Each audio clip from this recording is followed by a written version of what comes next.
ఆదికాండం 16వ అధ్యాయం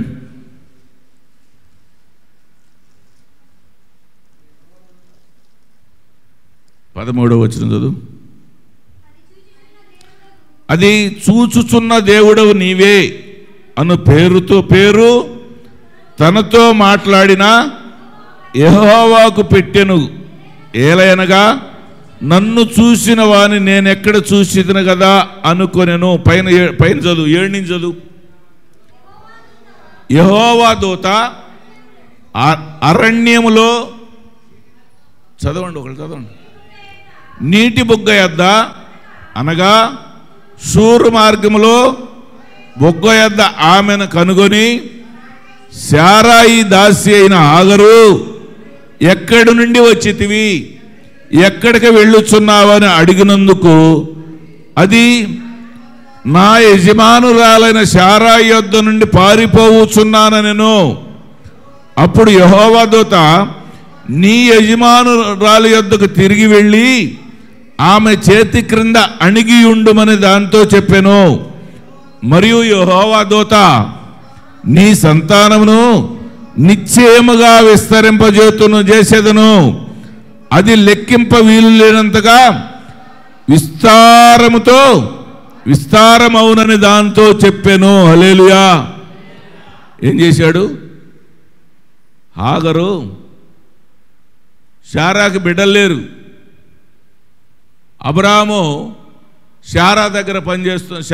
శారాకి పెళ్ళైన తర్వాత దాదాపు 10 సంవత్సరాల వరకు బిడ్డలు లేకపోతే 10 సంవత్సరాల తర్వాత శారానే నా ద్వారా ఎదురికి బిడ్డలు కలగట్లేదు కదా, హాగరుతో కలిసి ఉండానంటే, హాగరుతో కలిసి ఉన్నప్పుడు హాగర్ గర్భఫలాన్ని దేవుడు ముట్టాడు. హాగర్కి గర్భఫలాన్ని ముట్టాడు. గర్భఫలాన్ని, బిడ్డ కూడా కలగలా, గర్భఫలాన్ని ముట్టాడంతే. గర్భఫలాన్ని ముట్టిన తర్వాత శారాకేమొచ్చింది? అసూయ వచ్చింది. ఇక్కడ ఏమనుందాడా?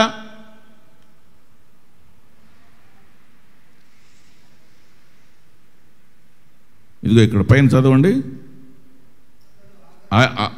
5వ వచనం చదువు. అప్పుడు శారాయి, నా ఉసురు నీకు తగులును, నేనే నా దాసిని నీ కౌగిటికి ఇచ్చిన తర్వాత తాను గర్భవతినైతినని తెలుసుకున్నప్పుడు నేను దాని దృష్టికి నీచమైన దాన్ని అయితిని, నాకును నీకును యెహోవా న్యాయము తీర్చునుగాక అని అబ్రహాముతో అన్నో. అందుకు అబ్రహాము, ఇదిగో నీ దాసి నీ చేతిలో ఉన్నది, నీ మనసు వచ్చినట్లు దాన్ని చేయమని శారాతో చెప్పాను. శారాయి దాన్ని శ్రమ పెట్టింది. శారా హాగర్ని శ్రమ పెట్టింది. ఆ శ్రమ తట్టుకోలేక ఇక నేను ఉండనని చెప్పి పారిపోతా ఉంటే దేవుడు శారాతో, హాగరుతో మాట్లాడాడు. ఆ హాగర బిడ్డ ఇప్పుడు ఆ సంతానమే ఎవరు? ఇప్పుడు కింద ఉంది కదా చదువు, కింద ఉందిగా 11వ వచనం చదువు.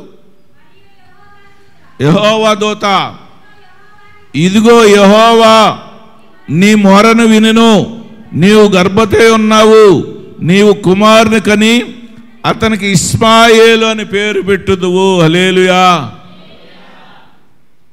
నీ సంతానాన్ని కూడా విస్తరింపజేస్తానని చెప్పి దేవుడు ఏం చేశాడు? ఆ శ్రమ నుంచి విడిపించాడు. హాగరు శ్రమ చూశాడు, హాగరు బాధను చూశాడు. ఆ శ్రమల నుంచి చూడండి, గర్భవతి అయి పారిపోతూ ఉంటే ఎంత శ్రమ వస్తుంది చూడండి. ఒక్కతే గర్భవతి అయిన తర్వాత ఒక్కతే పారిపోతూ ఉంటే ఎంత శ్రమ పడుతూ ఉంటుంది. అప్పుడు దేవుడు చూసి, నువ్వు హాగరు, నీవు మరలా అబ్రహాం దగ్గర పోయి ఆ శారాయితో అణిగి మణిగి ఉండు, నీ సంతానాన్ని నేను విస్తరింపజేస్తాను. ఆయన ఏమని పేరు పెట్టమన్నాడు? ఇష్మాయేలు అని పేరు పెట్టమన్నాడు. హల్లెలూయా. ఇప్పుడు ఈ ముస్లిమ్స్ అంతా ఎవరు? హాగర్ సంతానమేనా? హల్లెలూయా. ముస్లిమ్స్ అంతా ఎవరు? వాళ్ళు మనకు బంధువులే, మన అన్నల దమ్ముల బిడ్డలమే. హల్లెలూయా. అవునా కాదా? మనం కానీ వాళ్ళు మనల్ని ద్వేషిస్తూ ఉంటారు, మనం వాళ్ళని ప్రేమిస్తాం కదా. మనం వాళ్ళని ప్రేమిస్తాం కానీ వాళ్ళు మనల్ని ద్వేషిస్తారు. హాగరు శ్రమను చూసిన దేవుడు ఏం చేశాడు? హాగరు ఆ శ్రమ నుంచి విడిపించి సంతోషంగా మరలా అబ్రహాం దగ్గరికి వెళ్ళి, శారాయి చెప్పినట్టు విని అణిగి మణిగి ఉండు, నీ సంతానాన్ని కూడా నేను విస్తరింపజేస్తాను అని చెప్పాడు గనక హాగరు శ్రమ నుంచి విడిపించాడు. నీవు శ్రమ పడతా ఉంటే చూస్తూ ఊరుకుంటాడా? మనం శ్రమ పడతా ఉంటే చూస్తూ ఊరుకుంటాడా? ఎవరు శ్రమ పడినా చూస్తూ ఊరుకోడు. ఆ శ్రమల నుంచి విడిపించే దేవుడే. విడిపిస్తాడా లేదా? ప్రతి క్షణము చూస్తున్న దేవుడే మన వైపు. హాగరు శ్రమ నుంచి శ్రమల్లో చూసిన దేవుడు నువ్వు పడుతున్న శ్రమల్లో చూడ్డా? సలోమి శ్రమ పడింది మొన్న, రెండో రోజు పోయా నేను, ఎంతో బాధతో ఉంది. కానీ దేవుడు ఎమ్మడిని ఏం చేశాడు? మరలా వారానికే గవర్నమెంట్ వాళ్ళ చేత ఆర్డర్ వేపించి మరలా బర్రెలు కొనుక్కునేటట్టుగా చేశాడు. హల్లెలూయా.